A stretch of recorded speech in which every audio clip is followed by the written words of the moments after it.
Hello and welcome back to my YouTube channel. So as you already know that in the previous lecture we completed the topic of electromagnetic waves and we understood that although इसका syllabus का the syllabus of this chapter is very less in comparison to the other chapters, but still this is a very important chapter because every year at least 2 questions has been asked from this chapter. Okay, हर साल इस chapter में से 2 question तो पूछे ही गए हैं. So this is the reason why this is a very important chapter.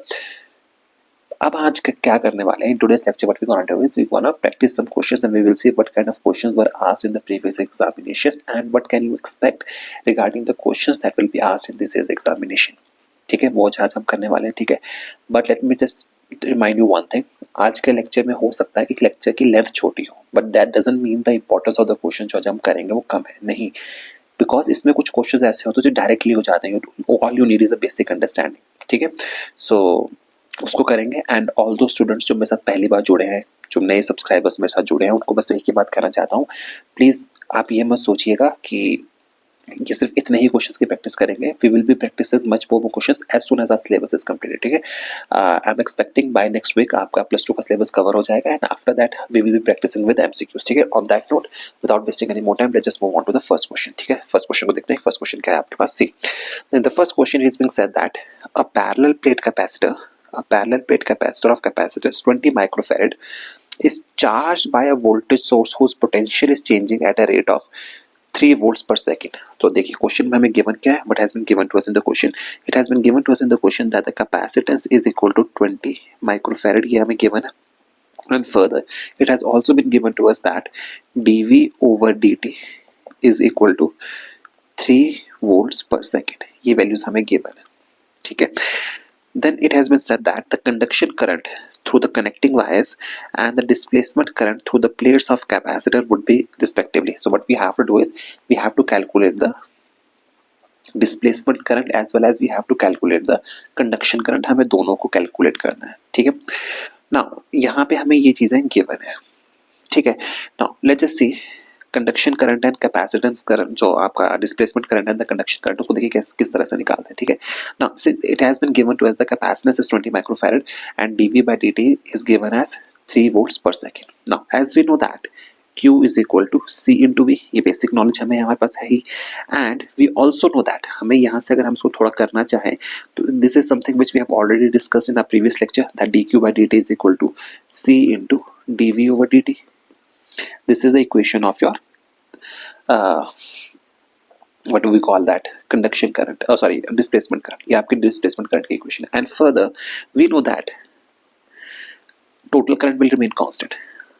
Further we know that IC is equal to dQ over dt which is equal to C into dV over dt which will be equal to 20 cross 10 raised to power minus 6 into 3 which will give you the value as 60 micro amperes. यानी कि conduction current की value कितनी है? 60 micro amperes है. And as I have already told you and as we have already discuss in the previous lecture that हमने ये चीज हमें पता भी है और हमने प्रीवियस लेक्चर में डिस्कस भी की है that in a circuit the conduction current is actually equal to the displacement current. यहाँ पे हम लिख देते हैं as we know that IC is equal to ID which is equal to 60 microamperes. ये बेसिक नॉलेज हमें पहले से पता है. So the option number C will be our correct answer. ठीक है, and we moving forward. Before we move forward, let me just tell you one thing that this question was asked in the year NEET 2019. ठीक है, ये बात यहाँ पे clear हो गई. ठीक है, ना चलिए नेक्स्ट क्वेश्चन पे चलते हैं. Let's just look at the next question. Next question आपके पास क्या है? In the next question it has been given to us that a plane electromagnetic wave of frequency 50 megahertz हमें गिवन है. Frequency is given as 50 megahertz. हमें ये given है. travels in a free space along the x direction. travels in a free space. This thing is traveling in a free space along x direction. Okay, at a particular point in a space and time E vector is given as, हमारे पास frequency given है. Further हमें ये भी given है कि at particular instant of time E vector is equal to 6.3 J cap volt per meter. ठीक है, it's at this point हमें क्या करना है? We have to calculate the magnetic field. हमें मैग्नेटिक फील्ड को कैलकुलेट करना है. ठीक है, now see it has been given to us in this question that in an electromagnetic wave of 50 megahertz is traveling at a speed of is traveling in a free space along x direction. Direction of motion हमें क्या given है, direction of travel जो हमें given है is equal to x cap. ये चीज आपके पास गिवन है. This is something which has been given to us. And now please listen to me very carefully. In order to solve this question आपको एक कॉन्सेप्ट की knowledge बहुत अच्छे से होनी चाहिए. देखिए, direction of travel is x cap. ये आपको पता है कि डायरेक्शन ऑफ कैप क्या है, गिवन है एक्स कैप. फर्दर हमें ये भी पता है कि E vector is travelling across J cap. Direction of E vector is across J cap. ठीक है. And from the properties of electromagnetic waves we know that the direction of electric field, magnetic field and the direction of propagation all are perpendicular to each other. This is something which we have discussed in a previous lecture, and I'm repeating myself once again that in an electromagnetic wave the direction of electric field is perpendicular to the magnetic field, and both these directions are individually perpendicular to the direction of propagation of the electromagnetic waves. This means that the electric field, magnetic field and the direction of propagation सब एक दूसरे के perpendicular होते हैं. ठीक है. इसको हम डायग्रामेटिकली भी समझ सकते हैं. डायग्रामेटिकली हम इसको किस तरह से समझ सकते हैं कि if let's just say if this is the direction of electric field, ठीक है, and this is the direction in which the wave is propagating according to the question, then जो आपकी magnetic field होगी at this particular point will be along this direction, will be along this axis. ठीक है. According to the question आपको क्या क्या given है? According to the question has been given to us that the wave is traveling across x cap along x-axis while the electric field is along y-axis. This implies that your magnetic field will be across z-axis. क्यों? Because all these things are perpendicular to each other. तो यानी कि हमें यहाँ से तो ये पता लग गया है the direction will be k cap. We have already understood this thing. यहाँ से हमें ये चीज पता लग गई that the direction is along k cap. यानी कि सभी ऑप्शंस में k cap है. So this is something which we already know. And now in order to calculate the value of magnetic field, in order for us to calculate the value of magnetic field, we are also aware of the fact that B is equal to E over C. ये चीज हमें भी पता है. या इसको हमने कैसे याद किया था? How we remember this relation? हमने इसको याद किया था C is equal to E over B. ठीक है. So this implies that B is equal to E over C. ठीक है.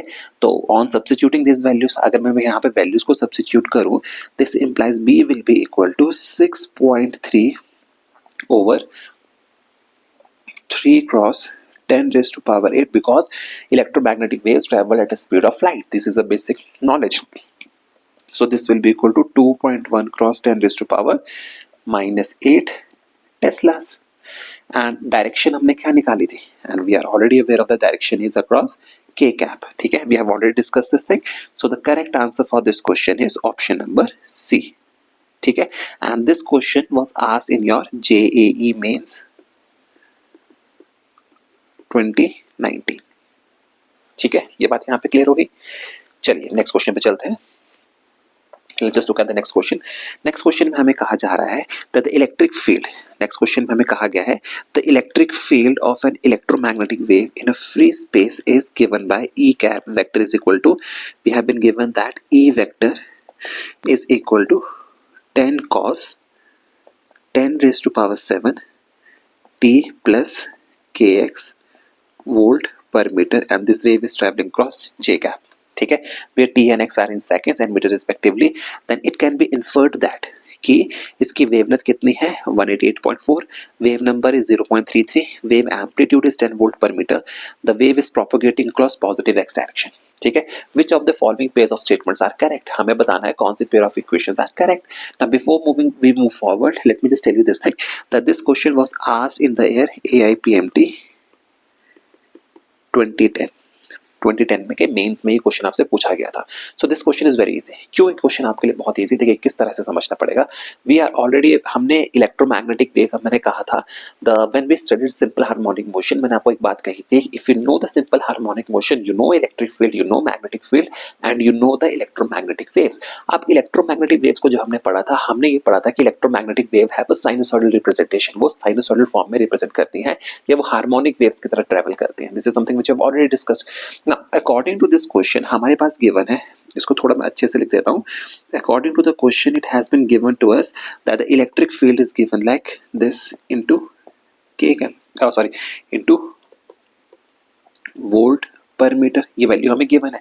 Now let's just look at this equation and we will try to analyze, we will calculate each and every value. ठीक है. Now from this result, इस result से हम एक बात का तो अंदाजा लगा पा रहे हैं कि that electric field is across J cap. Electric field किस डायरेक्शन में है?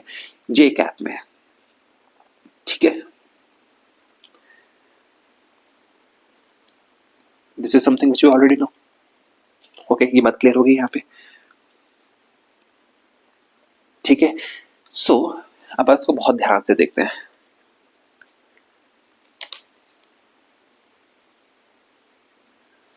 ठीक है.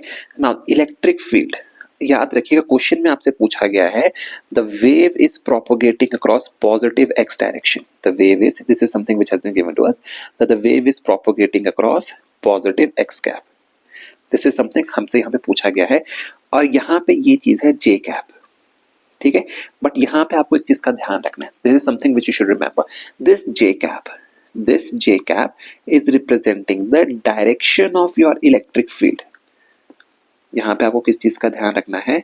You must remember here that this J cap is the direction of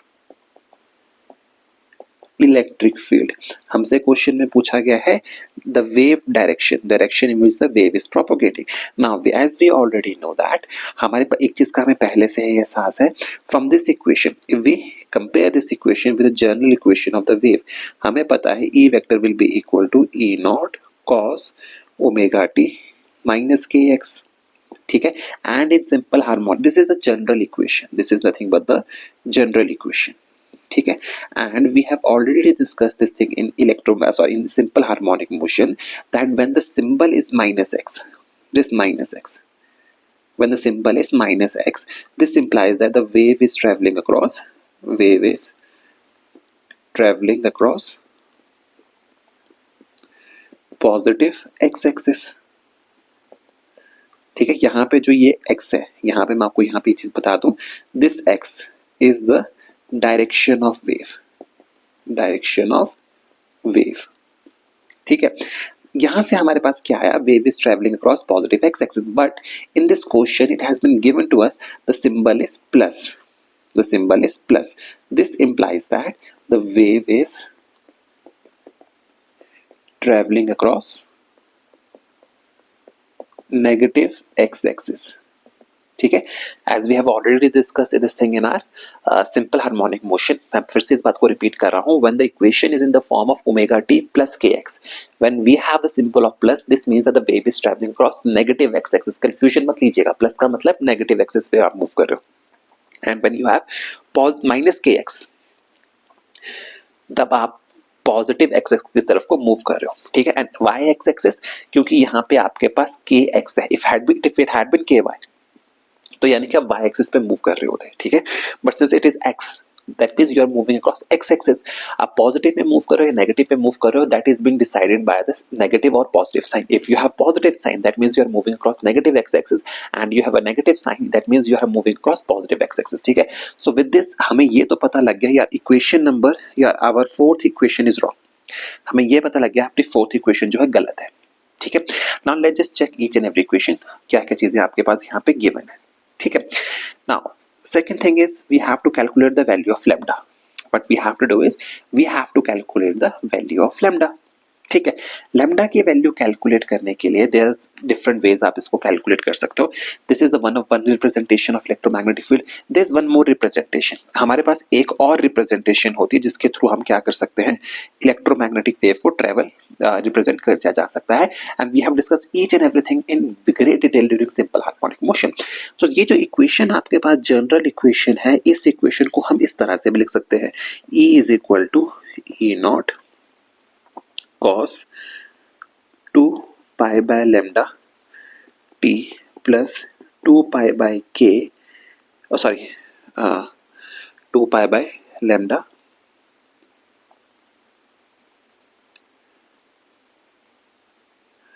इस इक्वेशन को हम थोड़ा सा मॉडिफाई कर सकते हैं. We can write this equation in the form of, किस तरह से लिख सकते हैं हम इस इक्वेशन को? We can write this equation as cos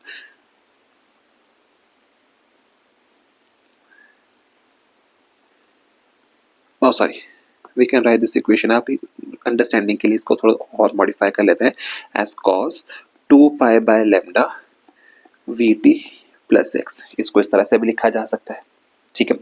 so if we compare this equation with the given equation, let's just say this is our equation number 1. If I compare this equation with equation number 1, from here we can find that E naught is equal to 10. E naught is equal to 10 volt per meter. That means the amplitude is 10 volt per meter. This means that the equation number, this third value is correct. ये बात आपके पास clear होगी. Now we have to calculate the value of k. K is your wave number. Wave number की value calculate करने के लिए हमें क्या चाहिए? We only need the value of 2 pi by lambda. But in order for me to calculate the value of 2 pi by lambda, मुझे lambda की value चाहिए. Now in order for me to calculate the value of lambda, तो if I compare this equation, both this equation, हमें यहाँ से पता लग रहा है कि 2 pi bye lambda is equal to 10 raised to power 7. 2 pi by lambda is equal to 10 raised to power 7, and on solving this equation we get the value of lambda as 188.4 meters.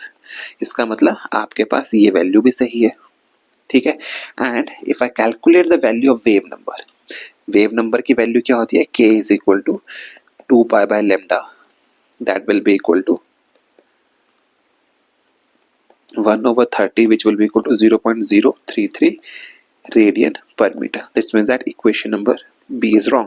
So that means the correct answer for us is equation number, both first and third are correct. That means answer will be option number D. Answer will be option number D.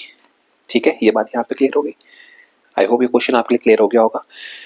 Now moving on, let's just move on to the next question. देखिए next question में हमें क्या बोला जा रहा है? The next question, it has been said that if mu naught is the permeability, it has been said that if mu naught is the permeability and K naught is the dielectric constant of the medium, then we have to calculate the refractive index. हमें क्या करना है? We have to calculate the value of refractive index. ठीक है. Now this question थोड़ा देखने में आपको डिफिकल्ट लगेगा, but this question is very easy. अगर आप थोड़ा सा इसमें if you think about this, think hard about this question, ये क्वेश्चन बहुत इजी है. Why this question is easy? Because from optics हमारे पास एक चीज का पता है. We know that mu is equal to c by v. This is something which we already know, and where value of c is a given by under root of mu not epsilon not. We have discussed this relationship. हमने इस relationship को इन the previous lecture हमने इसको discuss किया था. We have discussed this relationship in a previous lecture. ठीक है, this is something which we have discussed in the previous lecture, and this relation we know from optics. ये relation हमें optics से पता है, and this relation is something which we discussed in the previous lecture. ये बात हमें पता है, ठीक है. And we also know that, हमें एक बात का और पता है कि that v is equal to under root of mu naught के naught mu are and k r. ये चीज भी हमें पता है. This is something which we already know, ठीक है. So if what we do, if we substitute this values in mu is equal to c by v, तो हमारे पास वैल्यू निकल के आती है mu will be equal to 1 over under root of mu not epsilon naught over 1 over under root of mu naught के naught mu are and kr, which will be equal to under root of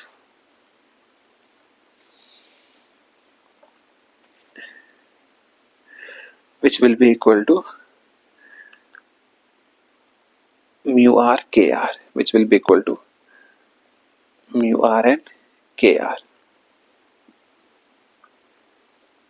ठीक है, clear हो गई बात? ठीक है. Now here ये आपको मैं एक चीज और बता देता हूँ. इंस्टेड ऑफ के नॉट, थोड़ा कंफ्यूजन से बचने के लिए, let me just substitute this value. थोड़ा सा इसमें मुझे चेंजेस करने दीजिए, just for the simplicity. What we gonna do is we gonna write here epsilon naught and we gonna write here epsilon naught. जब हम इसको सॉल्व कर लेंगे हमारे पास वैल्यू निकल के आएगी mu r into k r, and it has been given to us mu r is equal to mu naught relative permittivity is been given to us. Mu naught is the permeability हमारे पास given है. So and k r is equal to k naught हमें given है. So this will give us mu is equal to under root of mu naught के naught. ठीक है, ये चीज हमारे पास क्यों आई, बिकॉज हमें गिवन है mu is equal to mu naught and mu r is equal to mu naught and k r is equal to k naught, ये हमारे पास गिवन है. So this implies that mu is equal to mu naught के naught. ठीक है, please don't get confuse here. Okay, आपको यहाँ पे म्यू आर की वैल्यू म्यू नॉट गिवन है, that's why we have substituted mu naught. Don't confuse it with basic permittivity. Okay, I hope ये बात क्लियर होगी. Moving on to the next question. Next question पे चलते हैं. Before we start the next question, मैं आपको ये बात बता दूं, the next question was asked in your JEE Mains 2019. This question was asked in the JEE Mains 2019. ठीक है, इस क्वेश्चन को देखते हैं.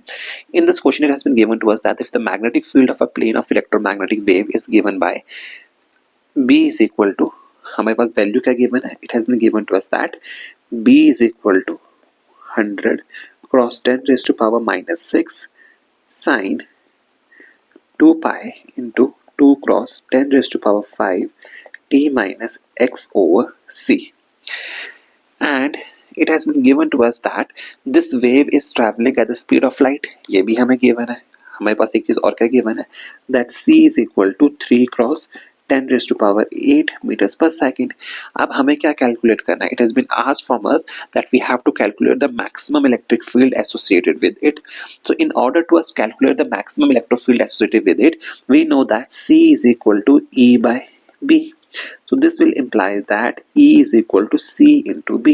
अब यहाँ पे जो B है इसको आप E naught और B naught कर लेते हैं for simplicity, where B naught represents the maximum value of magnetic field and E naught represents the maximum value of electric field. ठीक है, and C is the velocity in which the electromagnetic wave is traveling. ठीक है, so on looking at this equation number one,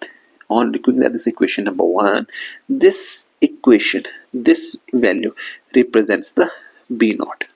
ये क्या represent करता है, ये आपका B naught को रिप्रेजेंट करता है.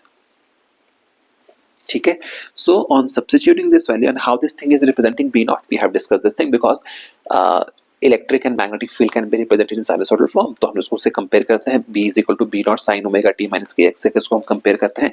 B naught is equal to 100 cross 10 raised to minus 6. So this will give us, this implies that E naught will be equal to 3 cross 10 raised to power 8 into 100 cross 10 raised to power minus 6. ठीक है, ये बात आपके पास आ गई. So on solving this equation we get the value of E naught as 3 cross 10 raised to power 4. This will give us E naught is equal to 3 cross 10 raised to power 4 newtons per coulomb. ठीक है, so option number D is your correct answer. ठीक है, see I am telling you the questions जो आपको यहाँ से पूछे जाते हैं वो टफ नहीं होते, क्वेश्चंस आर कंपैरेटिवली इजी. आपको क्या करना होता है, all you need to know is, आपको उन क्वेश्चंस को थोड़ा ध्यान से पढ़ के फिर सॉल्व करना होता है. ठीक है, चलिए आगे बढ़ते हैं. Let's just move on to the next question. So sorry about this thing, थोड़ा सा ग्लिच हो रहा है, I am sorry, I am so sorry about this thing. But in the meantime आपको ये चीज़ें और बता दूं कि रिपीटिंग माई सेल्फ, ये क्वेश्चन बहुत ईजी होते हैं. जस्ट मेक श्योर कि आप इनको थोड़ा अच्छे से पढ़ के जाए. You must remember each and every formula, आपको हर चीज़ की क्लैरिटी होनी चाहिए. Only then you will be able to solve all this questions. Okay, now moving on to the next question. Next question को डिस्कस करते हैं. नेक्स्ट क्वेश्चन क्या है आपके पास. ठीक है, moving on to the next question. हाँ, I'm sorry about the technical glitch. Okay, next question आपके पास क्या है. In the next question it is said that an electromagnetic wave of frequency, आपको given है frequency nu has been given to you as 3.0 megahertz. This is something which has been given to you. So the frequency of the wave is 3 megahertz, passes in a vacuum to a dielectric medium with permittivity, and it has been given to you that the permittivity is epsilon is equal to 4.0. ये आपको question में given है. ठीक है, you have to find that which of the following statement is correct, आपको ये बताना है. ठीक है, सो इस क्वेश्चन को देखते हैं. It is being said that if the wavelength is halved and the frequency remains unchanged. Okay, in the second option it is given to you that the wavelength is double, frequency becomes half. Okay, in third option if wavelength is doubled the frequency remains unchanged, and if the wavelength and frequency both remains unchanged. ठीक है, question में हो क्या रहा है, a wave is travelling from a medium, from vacuum into a medium where electric permittivity is 4, ये आपको given है। सो अब आपको all you have to do is you have to find the relationship between कि क्या उसमें चीजें changes आ रहे हैं। ठीक है, in order to answer this question, in order for us to answer this question, आपको यहाँ पे एक चीज का ध्यान रखना है। ठीक है, दिस इज अ वेरी की point two solve this question. ठीक है, इस क्वेश्चन के लिए की पॉइंट आपके पास ये है कि whenever a wave travels from one medium to another, whenever a wave travels from one medium to another, you should always remember this thing, frequency remains constant। ठीक है, आपको इस चीज का हमेशा ध्यान रखना है, whenever a wave travels from one medium to another the frequency remains constant, यानी कि जहां जिस जिस क्वेश्चन में फ्रीक्वेंसी चेंज कर रही है that can never be your answer, this means that option B can never be your answer। ठीक है, so you are only left with option A, option C and option D। ठीक है, ये बात यहाँ क्लियर हो गई। now let's just solve this question। we know that C is equal to 1 by under root of mu naught epsilon naught। We have already discussed that, we have discussed this thing in previous lecture। This implies that C is proportional to 1 by under root of epsilon naught। Clear होगी बात को? This means that, this implies that V is proportional to 1 by under root of epsilon। ये कैसे आया? How we get the relation V is proportional to 1 by epsilon? Because in a medium we will simply replace mu naught by mu and epsilon naught by epsilon, so V will be proportional to, sorry, V will be equal to under root of mu into epsilon। तो हमने simply लिखा C is proportional to 1 by epsilon। बात clear होगी? Therefore what we're gonna do now is we're gonna divide both this equation। C by V will be then equal to, C by V की value तब किसके बराबर आएगी? C by V then will come equal to under root of epsilon over epsilon naught, and on substituting these values हमारे पास जो निकल के आती है C over V will be equal to 2। C over V will be equal to 2। Now we know that C is equal to nu lambda, ये बात हमें पता है, C is equal to nu lambda, this is something which we already know। यहाँ लिखते हैं now as C is equal to nu lambda and V will be equal to nu into lambda dash। Why nu is equal to nu? Because frequency remains constant। ठीक है, so this implies that nu lambda over nu lambda dash, nu से nu चला गया, will be equal to 2। ठीक है, this means that lambda dash will be equal to lambda by 2। ठीक है, so what is your correct answer? The correct answer is the wavelength is halved and the frequency remains unchanged। ठीक है, so option number A is our correct option। ठीक है, and this question is a very important question, आप इसको skip नहीं कर सकते। ठीक है, now let's move on to the next question। ठीक है, in the next question it has been said that a plane electromagnetic wave is traveling in x direction। now देखिए क्या given है, direction of wave, it has been given to us that direction of wave क्या है आपकी, is across positive x axis। ठीक है, is in the x direction, has a wavelength of 3 millimeter। lambda भी आपको given है, lambda is equal to 3 millimeter, it has been given to you। In the next statement it's been said that the variation of electric field occurs in y axis, यानी कि electric field आपकी change कर रही है across y axis, the movement of electric field is across y axis with an amplitude of 66 volt per meter। so it has been said that your electric field is across positive y cap, your electric field is across positive y cap, and it has also been given to you that E naught is equal to 66 volts per meter। ये चीज भी आपको given है। Then it has been asked from us that we have to find the equation of the electric and magnetic field as a function of x and t respectively। आपको x और t की respect में उस question को solve करना है। ठीक है, now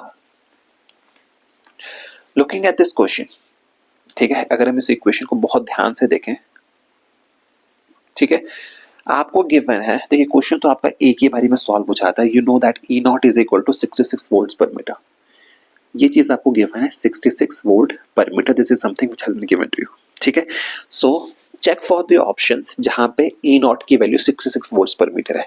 So in the first option it has been given to you that E naught is equal to 33. In the second statement is 11. In the third statement is 33, and in the fourth option it is 66. In the fourth option it is 66.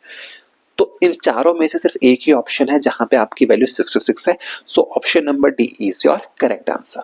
ठीक है, that will be your correct answer. But what will happen if let's just से another option was you had another option where the E naught is was given as 66. ठीक है, then there was no other option. आपको क्या करना था? तो let's just say you have another option. Let's just say option number C. In the option number C, E naught was equal to 66. अगर आपको option number C में भी 66 given होता तो आपके पास कोई और तरीका नहीं था. You don't have any other way, but you have to solve for B naught. आपको b को सॉल्व करना पड़ता.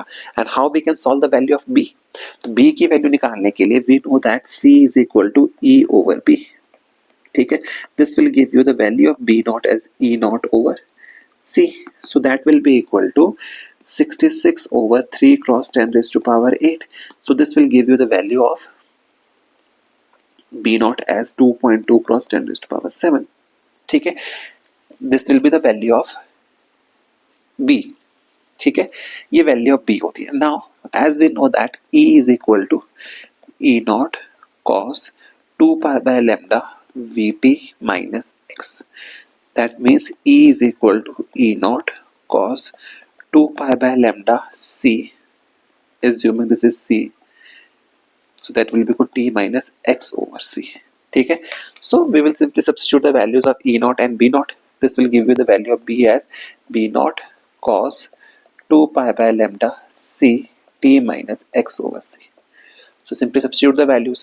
जब हम the moment you substitute the values, आपको पता लग जाता है option number D is your correct answer. I hope you get my point. इस क्वेश्चन को सॉल्व करने का तरीका क्या था? क्वेश्चन आपका फर्स्ट अटेम्प्ट में सॉल्व हो गया था विदाउट using your pen. ठीक है, if you have the basic understanding that E naught represents the maximum value of electric field, and from maximum value of electric field you can calculate the maximum value of magnetic field by simply using the relation of C is equal to E naught by B naught. But in this option, in this question we only need the value of E naught. We can solve this question. Then we solve what approach we should have used if we have to calculate the value of py. तो हमने उस approach को use किया and after that we wrote the value of ey and by. ठीक है, question clear हुआ? ठीक है, now let's just move on to the next question. In the next question it is said that the electric field part of electromagnetic wave in a medium is given by Ex is equal to 0, Ey is something, and Ez is equal to 0. What does this mean? This means that your electric field is traveling across y-axis. ठीक है, although your wave is traveling across x-axis, your electric field component is traveling across y-axis. ठीक है, ये बात clear होगी? तो यानी कि we have to check the correct option कौन सी होगी. ठीक है, in the first question it is being said that the wave is moving across x direction. In the second option the wave is moving across y direction. In the third option it is again x direction, and in the D option it is again x direction. ठीक है, so हमें एक बात का पता है, we have already discussed this thing in our previous question. हमने previous question में इस चीज को हमने डिस्कस कर लिया था. हमने ये डिस्कस किया था कि that in the equation if we have negative sign and negative sign, तो अगर मैं इस क्वेश्चन को लिखूं तो we can write this equation as E is equal to E naught cos omega t minus kx. This is the standard form of this equation given है. So in this equation since negative sign is used, this means that your wave is traveling across x direction. It can never be traveling, it is not traveling across y direction. Your electric field is traveling across y direction, but the electromagnetic wave is traveling across x direction. इसका मतलब ये हुआ option B can never be our answer. ठीक है, so option A, option C and option D might be our answers, and we have to check out of option A, option C or option D which is our correct answer. Now we know that in the option number A it has been given to us that moving along x direction with the frequency of 2 pi cross 10 raised to power 6. In the third option we have to calculate again the frequency, and the option D we again have to calculate the frequency. So simply we have to calculate the frequency. अब frequency निकालने का तरीका क्या है? frequency निकालने का तरीका simple है. We know that omega is equal to 2 pi nu. We know that omega is equal to 2 pi into nu. Now nu is equal to omega over 2 pi, and the value of omega here is given as 2 pi cross 10 raised to power 6 over 2 pi. This is something which has been given to us. So 2 pi will cancel out and frequency will be equal to 10 raised to power 6 hertz. So the correct answer for this question is it is moving across x direction. ठीक है, it is moving across x direction with a frequency of 10 raised to power 6 hertz. Oh, we also have to calculate the value of wavelength. हमें wavelength भी calculate करनी है. So calculating wavelength is not very difficult. क्यों difficult नहीं है? Because we know that electromagnetic waves travels with the speed of light. C is equal to 3 cross 10 raised to power 8 meters per second, and it has been, we have already calculated the frequency is equal to 6. Now we know that C is equal to nu lambda, so lambda will be equal to 3 cross 10 raised to power 8 over 10 raised to power 6. ठीक है, इसी तरह से आएगा.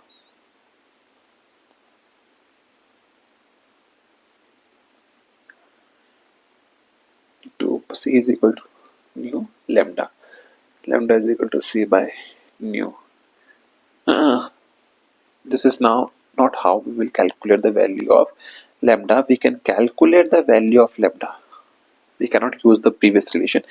But we can calculate the value of lambda from k.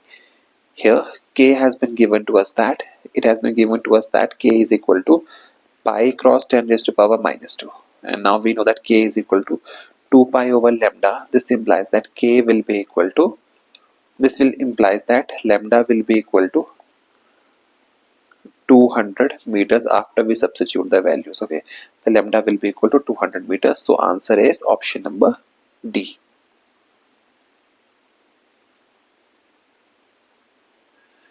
Option number D is our correct answer. ठीक है, I hope ये question आपके लिए क्लियर होगा. Now moving on to the next question. Next question में देखिए क्या है, देखते हैं क्या गिवन है आपको नेक्स्ट क्वेश्चन में. Oh, I'm so sorry about these technical glitches. So sorry guys. I don't know what's happening today.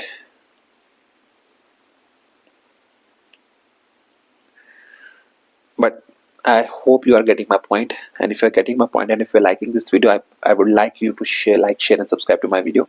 And for all those students जो मेरे पास नहीं जुड़े हैं, I'm so sorry about the technical glitches. Normally होते नहीं हैं, I don't know what's happening today.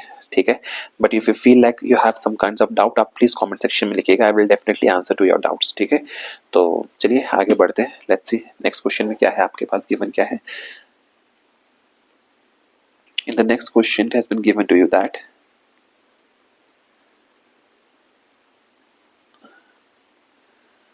I'm sorry.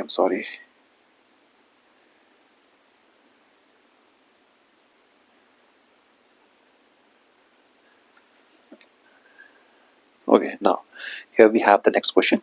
In the next question it has been given to you that an electromagnetic wave is propagating in a medium with a velocity of v is equal to vi cap. हमें given है v vector is equal to vi cap. That means the electromagnetic wave is moving across x direction. Okay, and the instantaneous oscillating electric field in the electromagnetic wave is in positive direction. This means that electric field is given across positive y-axis j cap. The direction of the oscillating magnetic field, we have to calculate the direction of oscillating magnetic field. तो हमें पता है, we already know that कि each and every value is perpendicular to each other. Her value दूसरे के perpendicular होती है. Since velocity is across I cap, electric field is across j cap, this means that the direction of your electric field will be across, this implies that B vector will be across z cap or k cap. ठीक है, so option number D is our correct answer. ठीक है, this question was asked in NEET 2018. 2018 में ये question पूछा गया था, and the previous question which we discussed, this question was asked in AIPMT 2009. ठीक है, now let's just move on to the next question. देखिए next question में क्या given है. In the next question it has been said that an electromagnetic wave enters from air into a medium. Okay, electric fields are E1 is equal to, हमारे पास given है E1 vector is equal to E01 x cap cos 2 pi nu z over c minus t. ठीक है, and E2 vector is equal to E naught two x cap cos K two Z minus CT. These are the values of electric field which has been given to us. Okay, E1 is a value in air while E2 is the value in a medium. ठीक है, ये बात हमें given है, समझ आ रही है बात. Now where wave number is k and the frequency is nu refers to their values in here. The medium is non-magnetic, it has been given to you. And if epsilon r1 epsilon r2 refers to the relative permittivities in air and medium respectively, हमसे पूछा गया है which of the following is the relationship between relative permittivities in air and in media. We have to calculate the values of ER1 over ER2. This is something which we have to do. ठीक है. Now moving forward, without moving forward, हम आपको ये बता दूं that this question was asked in JEE means 2018. 2018 में ये question आपसे पूछा गया था. ठीक है, तो देखिए इस क्वेश्चन को सॉल्व करने का तरीका, अप्रोच इस क्वेश्चन के लिए बहुत ईजी है.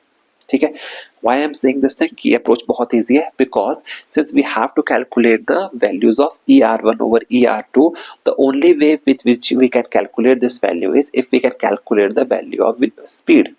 अगर मैं दोनों मीडियम्स में if I can calculate the speed, if in both mediums if I calculate the speed, I will see what I'm going to do is I'm going to divide both these values and from those values we can calculate the values of ER1 over ER2. ठीक है, हम वहां से इसको calculate कर सकते हैं. ठीक है, now looking at this equation हमारे पास गिवन है कि E1 is equal to E naught 1 x cap cos 2 pi nu z over c minus t.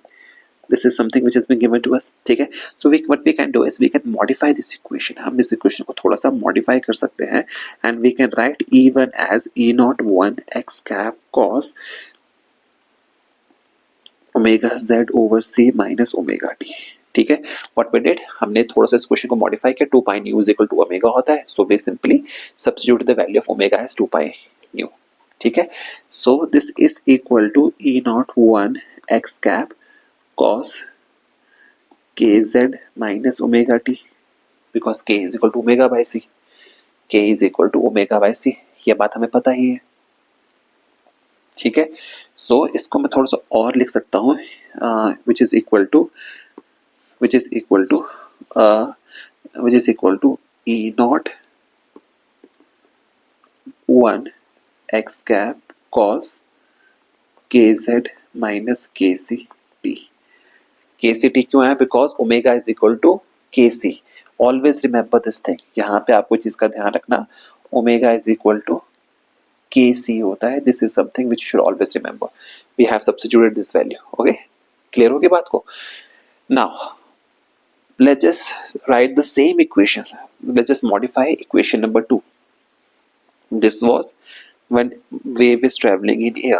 Now in the second case the wave is traveling in a medium, and when the wave is traveling in a medium, हमारे पास question में given है कि that E not 2 is equal to E not 2 x cap cos k 2z minus ct. ये बात आपके पास यहाँ पे given है. Now what we can do is we can again modify this equation. हम इस equation को थोड़ा सा modify कर सकते हैं and we can write this equation in a different form like in this way. हम इस equation को different way में इस तरह से लिख सकते हैं. E not 2 is equal to E not x cap cos 2kz minus kct. लिखा जा सकता है इसको इस तरह से. ठीक है, now this 2kz, this can be written as E not 2 x cap cos k dash z minus kct. Let's just say this is our equation number 2 and this is our equation number 1. ठीक है, so from equation number 1 and equation number 2, comparing equation number 1 and equation number 2, comparing 1 with 2, we can say that k dash is equal to 2k and we know that k is equal to 2 pi by lambda, so k dash will be equal to 2 pi by lambda dash, so this will be equal to 2 over 2 pi by lambda. इसी तरह से होगा, I hope कोई दिक्कत नहीं होगी. So this will give you the value of lambda dash will be equal to lambda by 2. Examiner this year NTA can ask this question up to here, वो आपसे पूछेगा अगर आपको दोनों वैल्यूज गिवन है, he can simply ask you to calculate the value of lambda, he will ask you to calculate the relationship between lambda by 2. If you don't want to ask you what is the relationship between E1 and E2, he can simply ask you what is the value of wavelength in medium 1 और medium 2, वो आपसे इस तरह से question को पूछ सकता है, ठीक है. So this becomes your one separate question, ठीक है. But now we have to calculate the value of ER1 over ER2. now हमें यहाँ पे एक चीज का और ध्यान रखना है, since we have already discussed this in the previous question, कि when we travel from one medium to another only our frequency of the medium does not change. ठीक है, ये बात हमें पता है कि the frequency of the medium does not change. So we know that C over lambda naught will be equal to V over lambda dash Q, because when we travel from one medium to another the value of frequency does not change but value of wavelength and velocity change. तो अगर air में velocity c थी तो medium में जाके free velocity क्या हो जाएगी v, and c over lambda naught and v over lambda naught are individual, sorry c over lambda naught and v over lambda dash are individually equal to the frequency and both this frequencies are same because when we travel from one medium to another the frequency remains same. मैं इस बात को फिर से repeat करता हूँ, मैंने यहाँ पे क्या लिखा, I have written here that c over lambda naught is equal to v over lambda dash. मैंने ऐसा क्यों लिखा, बिकॉज मैं जब वेव जो होती है एक मीडियम से दूसरे मीडियम में ट्रैवल करती है the frequency of the medium does not change. अब सॉरी फ्रीक्वेंसी जो होती है वेव की वो चेंज नहीं करती. दिस इंप्लाइज दैट क्योंकि वेव सेम है, this implies that c over lambda naught will be equal to frequency new. Similarly, c v over lambda dash that will be equal to new दोनों का same है, frequency दोनों की same है, तो मेरे पास यहाँ पे रिलेशन आ जाएगा, ठीक है. So this will give you the value of c over lambda naught as v over lambda naught by 2. क्यों आया, because we have calculated lambda dash is equal to lambda by 2. this will imply that v will be equal to c by 2. हमें पता लग गया v is equal to c by 2. let us assume that this is equation number 3. हमने इसको मान लिया equation number 3. Now we know that, अब हमें एक चीज का यहाँ पे ध्यान रखना है, since we are medium is non magnetic, since the medium is, आपको क्वेश्चन में गिवन है the medium is non magnetic, यानी कि दोनों मीडियम्स में आपकी जो परमिटिविटी की वैल्यू है वो सेम होगी, वो सेम होगी, और mu naught will B same in both the medium. Since the medium is non magnetic, since medium is non magnetic, this implies mu of medium will be equal to mu naught, that is ये चीज बराबर होंगे, दोनों चीजें same होंगी. so this will imply that 1 over root of mu naught epsilon 2 will be equal to 1 by 2 of under root of mu naught epsilon 1. ठीक है, so this will give you the value of epsilon 1 over epsilon 2 as 1 by 4. इस चीज का ध्यान रखिएगा, this is a very important question, this is a very important result. Since the medium is non magnetic mu m will be equal to mu naught, ठीक है, and from here we can calculate the value of epsilon 1 over epsilon 2 as 1 by 4. So this is our correct answer, ठीक है. तो ये चीज में आपका क्या पता लगा, इसका आपको पता लगा कि option number A is our correct answer, ठीक है. You can clearly see what is the level of questions in JEE Mains. As I've already mentioned, the level of JEE Mains is approximately is almost equal to NEET. जैसे NEET में question आता है वैसे ही JEE mains में question आता है. The only difference is the calculation part is bit more in JEE Mains. So I would request you to solve as many as previous year questions from JEE Mains. Don't go for the questions that were asked in the JEE Advanced. ठीक है, you only have to deal with the questions which were asked in JEE Mains. So please focus on all those questions because all those questions can be asked in your this year's NEET examination. जितना पुराना आपका question है JEE का, that question is like a gold mine for you.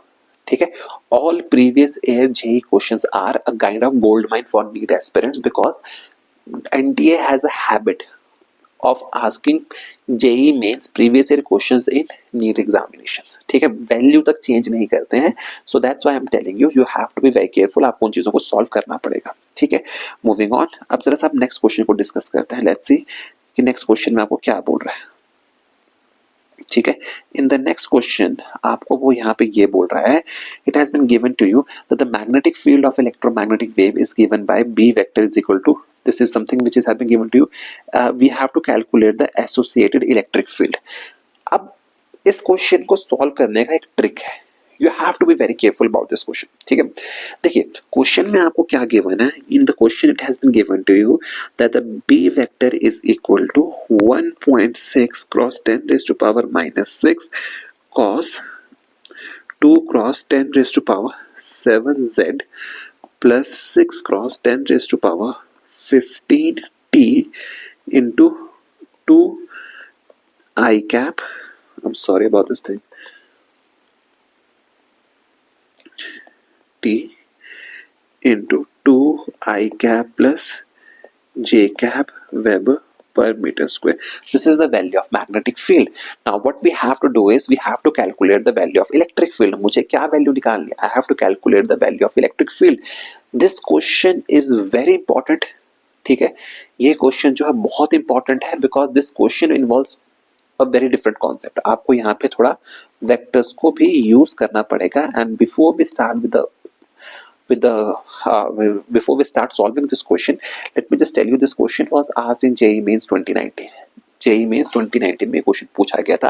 अब देखिए इस question को solve करने का तरीका क्या है, what is the method, what is the methodology which you have to follow while solving this question. अब देखिए इस क्वेश्चन को सॉल्व करने के लिए, since in each and every option that which has been given to you we can see that E not is same, E not is same. अब क्योंकि हर क्वेश्चन में E नॉट की वैल्यू सेम है, this means that you can not solve this question only with the value of E not, क्योंकि E not सब में सेम है। That means you have to move forward, आपको यहाँ से थोड़ा डिफरेंट अप्रोच को यूज करना पड़ेगा। फर्दर आपको यहाँ पे ये भी गिवन है, these values are also given to you, ठीक है, these values are also given to you, ठीक है। अब यहां से we can eliminate two options, हम यहाँ से दो ऑप्शंस को एलिमिनेट कर सकते हैं। किस तरह से, how we can eliminate two options, we can in the equation we can clearly see that it has been given to you that 1.6 into 10⁻⁻⁶ cos omega t plus kx, आपको plus kx की form में given है। That means the wave is travelling across negative x axis, since the wave is travelling across negative x axis, since the wave is travelling since the wave is traveling across negative x axis, ठीक है, सब कुछ आपको given है। आपको यहाँ पे एक चीज का एहसास हो चुका होगा कि जो आपकी वेव है, something you must have realized this thing, all those options which are presenting negative sign, for example option number B and option number C, these can never be your answers, these can never be your answers, ये आपके answers नहीं हो सकते हैं, ठीक है। because in the question आपको पता है only the values of B naught, only the values of B naught and the direction will change, ठीक है, ये बात क्लियर होगी, ठीक है, ये बात क्लियर होगी। अब देखिए इस क्वेश्चन को सॉल्व करने का तरीका क्या है। Now only way for us to solve this question, अब इस तरीका ये सिर्फ इस क्वेश्चन को सॉल्व करने का यही है that we have to calculate the values of directions, किस डायरेक्शन में वेव ट्रैवल कर रही है, and calculation of direction in this question is not easy. हम यहाँ पे डायरेक्ट परपेंडिकुलर वेक्टर्स को इस डायरेक्टली कैलकुलेट नहीं कर सकते, वी कैन नॉट से कि ये एक्स एक्सिस के क्रॉस मूव कर रहा है, वाई एक्सिस के मूव क्रॉस कर रहा है, जेड एक्सिस के मूव कर रहा है, व्हाई, बिकॉज यहाँ पे जो आपको डायरेक्शन गिवन है, the direction in which your magnetic field is traveling, this is given as 2I cap into j cap, इस डायरेक्शन में वेव आपके ट्रैवल कर रही है, magnetic field is travelling cross this direction. अब मैं इस क्वेश्चन को सॉल्व करने के आपको दो तरीके बताऊंगा, ठीक है। इन मोस्ट बुक्स आपको यहाँ पे इस क्वेश्चन को सॉल्व करने का सिर्फ एक ही तरीका गिवन होगा, but I will tell you two way to solve this question. इस तरीके को सॉल्व करने के दो तरीके बताऊंगा, one is short, one is long, it depends on you if you have great understanding of vectors. अगर आपको वेक्टर्स की बहुत अच्छे से अंडरस्टैंडिंग है तो आप जो भी मेथड आप यूज करना चाहें आप कर सकते हैं, आपको समझ आ जाएगा, आपको दिक्कत नहीं होगी, ठीक है। But you have you know if you have something, if you don't if you are not comfortable with vectors, ठीक है, तो जो लॉन्गर मेथड है that is I would prefer कि आप लॉन्गर मेथड को ही यूज करें। If you don't have, if you are not comfortable with vectors, अगर आप वेक्टर्स का कंफर्टेबल नहीं है, please refer to, please solve this question with the longer method. अगर आप वेक्टर्स के साथ कंफर्टेबल हैं then use the short method, okay. Again I am repeating you, अगर आप वेक्टर्स के साथ कंफर्टेबल हैं then go with shorter method. If you are not comfortable with vector, please make sure you go with the longer method, उसको solve करने का longer method को use करें, because that will be very much helpful for you. ठीक है, अब देखिए question को समझते हैं कैसे। नाउ वी नो दैट, अब एक चीज का ध्यान रखिएगा, we know that whenever an electromagnetic wave travels A vector, B vector and the direction of propagation of wave all are perpendicular to each other. Again I'm repeating myself, whenever a wave is traveling, whenever an electromagnetic wave travels, the electric field, magnetic field and the direction of propagation all are perpendicular to each other. This is something which we already know. ठीक है, now since in an electromagnetic wave, since in an electromagnetic wave electric field and magnetic field are perpendicular to each other, are perpendicular to each other. ठीक है, this implies that E vector dot B vector will be equal to 0. उनका dot product will be equal to 0. Or there's another way to write this equation as or E unit cap direction of in E unit cap, that means direction of electric field dot product of electric and unit vector of direction of B cap, they will also be their dot product will also be equal to 0. ये situation आपको पता ही है, ठीक है, ये चीज तो होगी and in the given equation B cap, that means direction in which the magnetic field is traveling, the B unit cap is given as 2I cap plus J cap, 2I cap plus J cap, ये question में given है आपको, ठीक है। This implies that, ये आपको question में given है। Now let us suppose, this is something which has been given to you. Now let us suppose that E cap is equal to AI cap plus BJ cap. This is something which we can assume because आपके पास magnetic field की direction आपके पास given है and we know that E unit cap dot B unit cap will be equal to 0. ठीक है, ये चीज आपको पता ही है, ठीक है। दिस implies that, यहां से क्या पता लगेगा, this implies that AI cap plus BJ cap into 2I cap plus J cap will be equal to 0. ठीक है, this will give you, this implies that 2A plus B will be equal to 0. This implies that 2A plus B will be equal to 0. अब इस question को solve कैसे करें, इस question को solve करने का तरीका ये है, लुक एट द ऑप्शंस, आप ऑप्शंस को देखिए। ऑप्शंस को when we observe the options we see that, अगर मैं इन ऑप्शंस को if I compare these options with, अगर मैं इन ऑप्शंस को if I start comparing these options with this equation, ठीक है, so we can clearly see that A and B is changing from 1 and 2, A और B की value change कर रही है फ्रॉम 1 and 2, A और B की वैल्यू चेंज कर रही है फ्रॉम 1 and 2। अगर ऑप्शंस को ध्यान से देखें, A कैन ईदर बी 1 और A according to the options, ठीक है, अकॉर्डिंग टू ऑप्शन, यहां से देखें तो according to options A is equal to 1 and B is equal to -2, यही होना चाहिए, ये इक्वेशन तभी सेटिस्फाई हो रही है। और A is equal to -1 and B is equal to +2, ठीक है। This implies that E unit cap will be either equal to I cap minus 2J cap or E cap will be equal to minus I cap plus 2J cap. These are the two options, ठीक है। अब इनमें से कौन सा होगा, अब the real question is इन दोनों में से कौन सी आपकी which one will be the direction of in which the electric field will be traveling, अब वो आपको कैसे पता लगेगा, ठीक है। उसका पता करने का आपका सबसे बढ़िया तरीका है क्या, ठीक है।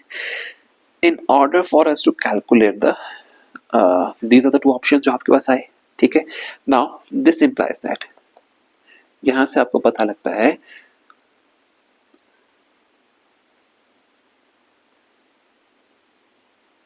ठीक है, ये चीजें आपके पास आ गई,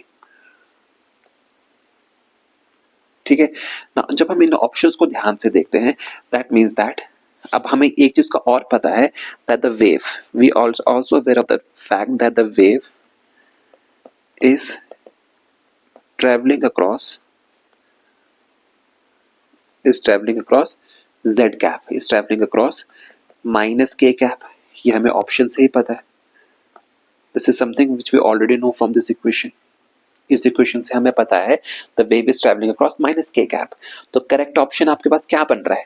द करेक्ट ऑप्शन जो आपके पास यहाँ पे देखने को बन रहा है, देखिए in the first option we can see that we have I cap minus 2j cap. ठीक है. And in option number D we have minus I cap plus 2j cap. ठीक है. And minus I cap plus 2j cap. Associated electric field is given as 4.8 cross 10 raised to power 2 cos 2 cross 10 raised to power 7 plus 6 cross 10 raised to power 15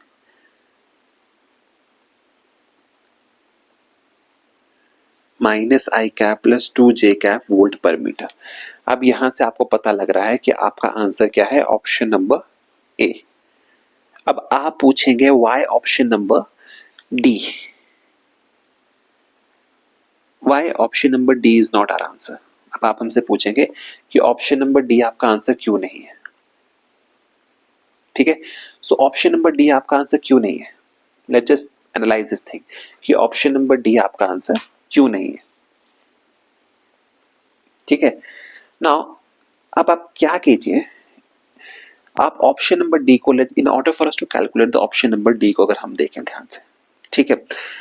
in option number D we have minus I cap plus 2j cap, while in the option number A we have I cap minus 2j cap. ठीक है. So अगर मैं let's just calculate the dot product. ठीक है. Let's just calculate the dot products. Okay, I cap minus 2j cap into 2I cap plus j cap. So this will be equal to 2 minus 2, that will be equal to 0. While in second option minus I cap plus 2j cap, 2j I cap plus j cap. So this will be equal to minus 2 plus 2 will be equal to 0. Again this option is coming out to be 0. ठीक है. तो यहां पे अगर हम इसको ध्यान से देखें, why this option is not our answer, ये आपका आंसर क्यों नहीं है मैं आपको बताता हूं. Option number D is not your answer. क्यों नहीं है? वो इसलिए आपका आंसर नहीं है बिकॉज अगर मैं क्या करूं, if I take the dot cross product of E cross B cap, अगर मैं ई क्रॉस बी कैप का डॉट प्रोडक्ट लूं, देन जो आपके पास वैल्यू निकल के आ रही है that is coming out to be -5k cap only for, आपकी जो वैल्यू है सिर्फ इसके लिए ये वैल्यू निकल के आ रही है, which is clearly suggesting that your wave is travelling across -k cap. अगर मैं उसमें ये ऑप्शन यूज करता हूं, मेरे पास जो वैल्यू निकल के आएगी that will be across positive k cap. तो which can not be true. ये आपकी वैल्यू नहीं हो सकती. The correct answer will be this much, और ये आंसर आपको मिल रहा है with this direction. So that is the reason why option number A is our correct answer. ठीक है. This is the first method. अगर आपको if you are not comfortable with that, second है शॉर्टकट मेथड है. Shortcut method ये है कि आपको क्या करना पड़ेगा, you already know that option number B and option number C can not be your answer on the basis of the equation which has been given to you. क्या आपको पता ही है. And since I have to calculate the values, ठीक है, मुझे value calculate करनी है, so we can simply calculate dot product.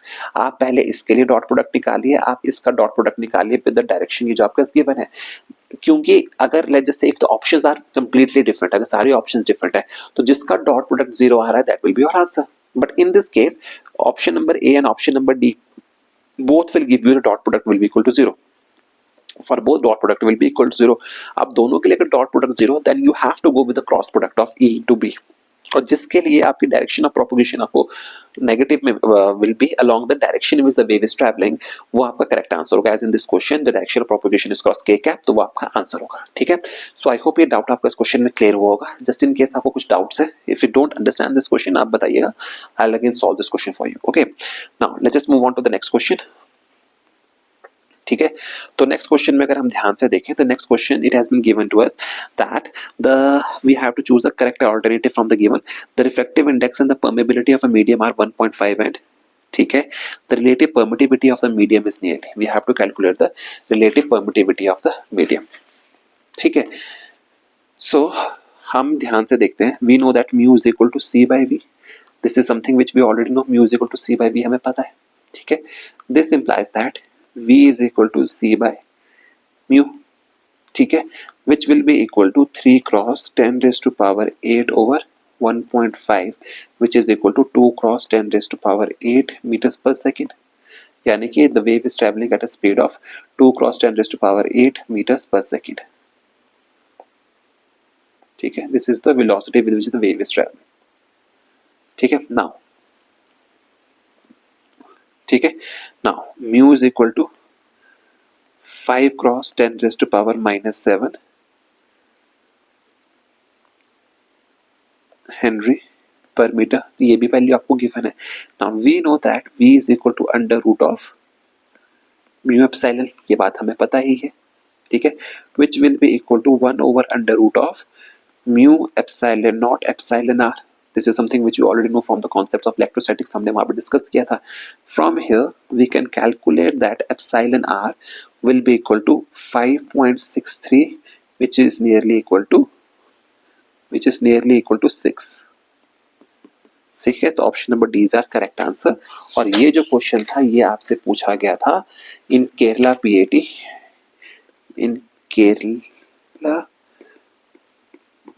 2009। ठीक है now let's just move on to the next question. In the next question it has been given to you that electromagnetic wave in free space the root mean square velocity of the electric field we have been given that ERMS is equal to 6 volt per meter आपको ये value आपके पास given है। ठीक है the peak value of magnetic field we have to calculate the B naught we have to calculate the peak value of magnetic field हमें peak value of magnetic field को calculate करना है। ठीक है now on looking at while looking at this question जब हम इस question को बहुत ध्यान से देखते हैं तो हमें एक चीज का एहसास होता है।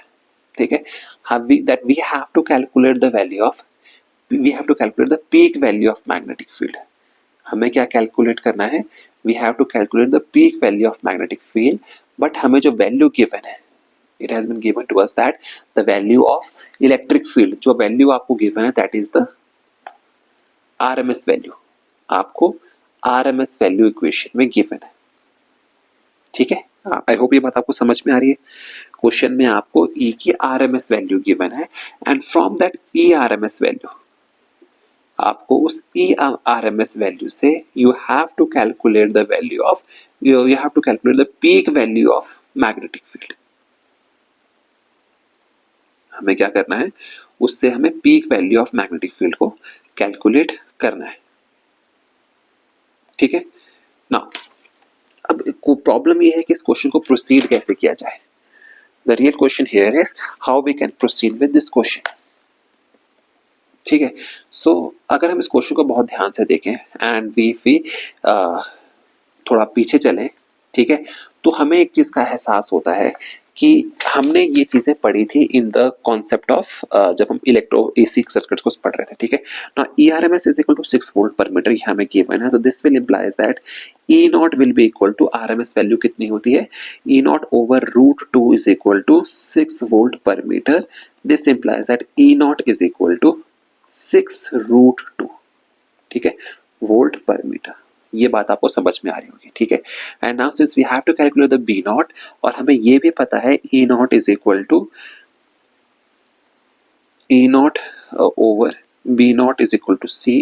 This implies that B naught is equal to E naught over C, which is will be equal to 6 root 2 over 3 cross 10 raised to power 8, which is equal to 2.83 cross 10 raised to power minus 8 Tesla. ठीक है clear होगी बात इतने से। इस answer को मैं आपके लिए यहाँ लिख देता हूँ 2.83 cross 10 raised to power minus 8 tesla. ठीक है now moving on to the last question of this chapter. Question आपके पास ये है the electric field associated with electromagnetic wave in a vacuum is given as it has been given to you that electric field is equal to 40 cos kz minus 6 cross 10 raised to power 8 t I cap। ठीक है, the value of wave vector we have to calculate the value of K की value calculate हमें यहाँ पे करनी है। ठीक है, अब के की वैल्यू अगर हमें कैलकुलेट करनी है, we know that K represents the wave number. K क्या रिप्रेजेंट करता है, we know that the K represents the wave number. Now before we start with that thing, मैं आपको यहाँ पे बता देना चाहता हूँ कि that this question was asked in NEET 2017। ठीक है, and the present question which we are dealing with it was asked in AIPMT 2012 में पूछा गया था। Now we have to calculate the value of k. That means we have to calculate, now we know that k is equal to 2 pi by lambda, इसके बराबर होता है। ठीक है, आई होप ये बात आपको समझ में आ रही है। ठीक है ना, so we have to calculate the value of K. ठीक है, तो इस क्वेश्चन को प्रोसीड करने का तरीका क्या है, इस क्वेश्चन को प्रोसीड करने का तरीका आपके पास ये है, वी नो दैट, अब यहाँ पे हमें एक चीज का ध्यान रखना है। ठीक है,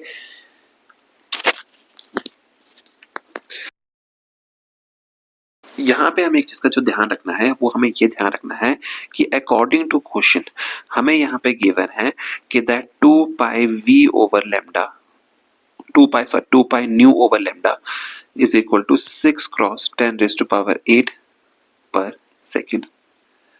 टाइम पीरियड आपको गिवन है 2 pi nu over lambda is equal to इतना, so this implies that K V, sorry it's not nu, आपको क्वेश्चन में गिवन है 2 pi V over lambda. Question में आपको क्या गिवन है, क्वेश्चन में हमें गिवन है 2 पाई v over lambda is equal to this much. This implies that kv is equal to 6 cross 10 raised to power 8 meters per second because k is equal to 2 pi by lambda. ठीक है, so this implies that k is equal to 6 cross 10 raised to power 8 meters per second over 3 cross 10 raised to power 8 meters per second. This is just per second, so this will be equal to 2. So 2 is your per meter is your correct answer. ठीक है, with this हमने electromagnetic waves के questions कर लिए हैं, हमने देखा what kind of questions were asked in the previous examination, और इसी तरह का क्वेश्चन आपसे इस साल के एग्जामिनेशन में पूछा जा सकता है based on the electric field and magnetic field. Only the single concept जो आपके पास यहाँ पे यूज हो रहा है, बहुत यूटिलाइज हो रहा है, that is the value of कि आपको किस तरह से इलेक्ट्रिक फील्ड से मैग्नेटिक फील्ड कैलकुलेट करनी है and how we can represent the different equations. ठीक है, so if you have any kind of problems with this chapter, if you have any problems with the concepts के साथ, you just write in the comment section and I will solve all those, I will clear all your concepts. I will make a separate video for your doubts अगर आपके पास कोई दिक्कत है। ठीक है, and all those students जो मेरे साथ पहली बार जुड़े हैं, मैं आपको बता दूं as soon as the syllabus is completed हमने सिर्फ MCQs करने हैं, उसके बाद हमें थ्योरी क्वेश्चन को डील नहीं करना है। ठीक है, एंड जो नए आए उनको फिर से बता दूं, सिर्फ एक रेफरेंस बुक को फॉलो कीजिए, आपका काम हो जाएगा। ठीक है, don't go with any institute के नोट्स, किसी चीज के जाने की जरूरत नहीं है, just follow one reference book. ठीक है, ऑन दैट नोट आज का लेक्चर हम यहीं पे खत्म करते हैं। आई होप आपको आज का लेक्चर अच्छा लगा होगा, so make sure that you like share and subscribe, and thank you so much, best of luck, bye bye, take care and best of luck.